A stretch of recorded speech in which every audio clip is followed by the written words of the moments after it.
Hey guys, welcome back to part 2 of the 88K5 laser wiring. We're going to mount all of our electronics that we need on the inside of the firewall that is coming through to the engine bay. So we are doing the vintage air AC wiring. We'll take you inside and show you the evap that we got the wiring pushed through. Now what we are going to do is mount the fan controller. We put an 850 watt vintage air and shroud motor on here for the cooling fan. It comes with its own fan controller. So what it does is at 180 degrees, it'll pulse the fan on, and then it is at max RPM once it reaches 195 degrees.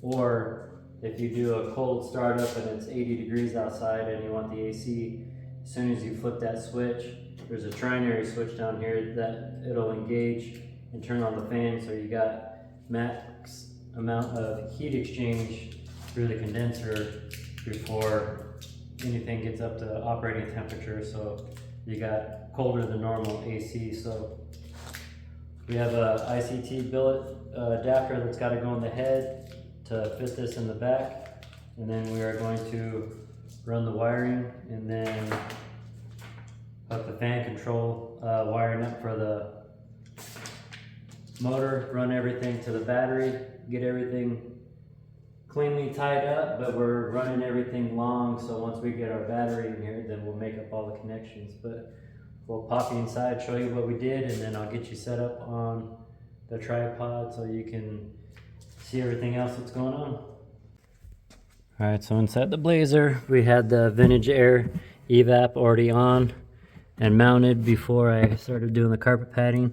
We put a hole down here for the power and ground wires to come through. Their relay we have mounted up here. This is gray wire, this is how you set the program for the switches. So everything is just, they send you with a bunch of wiring. So let me get this to where it's not all jacked up. So we're gonna come through, get everything hooked up, and then we are going to shorten everything instead of just having miles of wires everywhere underneath here.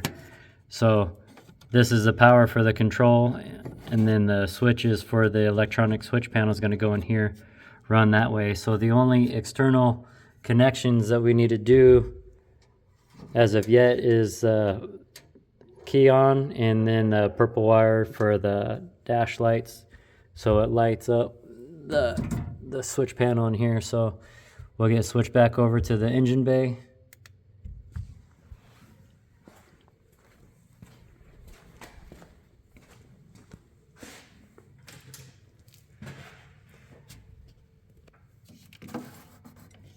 So the heater valve is going to come through here, get mounted here, come through the firewall here. This will all be grommet. This still has to get loomed, but we got it coming up behind the battery tray and coming up, and we're going to stop short right here. So what we got to do is pull that threaded plug out, put our adapter in, put our fan controller in, and then run our fan control wiring coming down, and then come through here. We are also going to tie in to the compressor, and then everything's going to come down, tie into the fan. And then we did a weather pack 4-prong switch right here for the trinary switch, so we'll get that all tied in, and that'll all be wired up. So then that'll be one circuit that'll be buttoned up.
So this is the brushless fan that Vintage Air carries now, or they've had it for a while. The only thing I can say about it is that it's awesome. If you have any type of heating issues wherever you're at, and you can't put any bigger radiator, but if you could get this shroud, I think they make a universal size. You can get this in I think a 15 or 18 inch, but the shroud and everything is all made in one. But you can run this without having AC, as long as you put that fan controller in.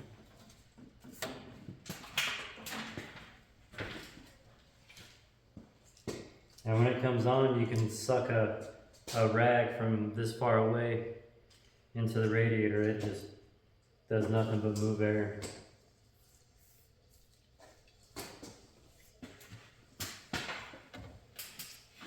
So like I said, we're getting everything plugged in so it looks all chaotic, but then we'll start running everything and dead ending it wherever it needs to go.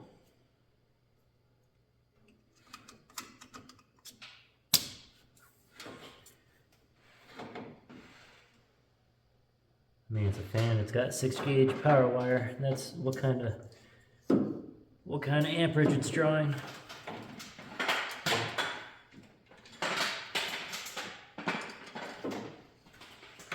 All right, we'll get switched around again.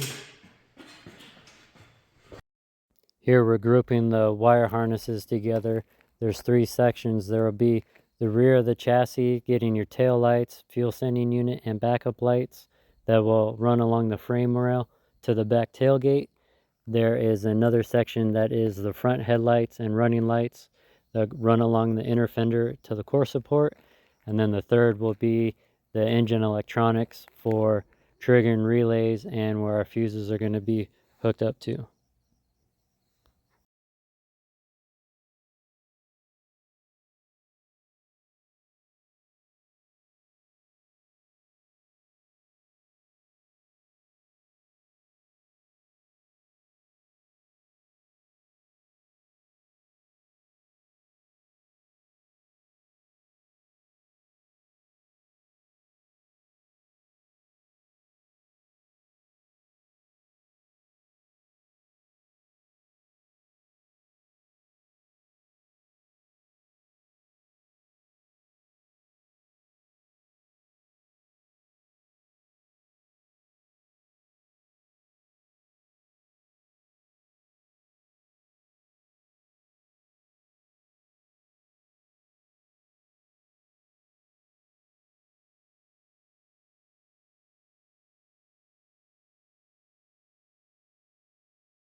What's up? We're back on the 88K5 laser, finishing up the engine bay wire, but we also got the Hydro Boost in that we will be installing and making our hydraulic lines for.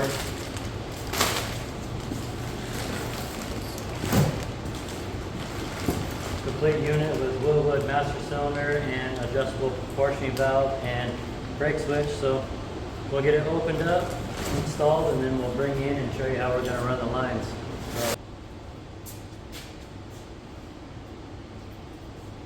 Got our Hydro Boost with Willwood master cylinder, Willwood adjustable proportioning valve, Willwood brake light switch, and the Blazer GM assembly for the firewall.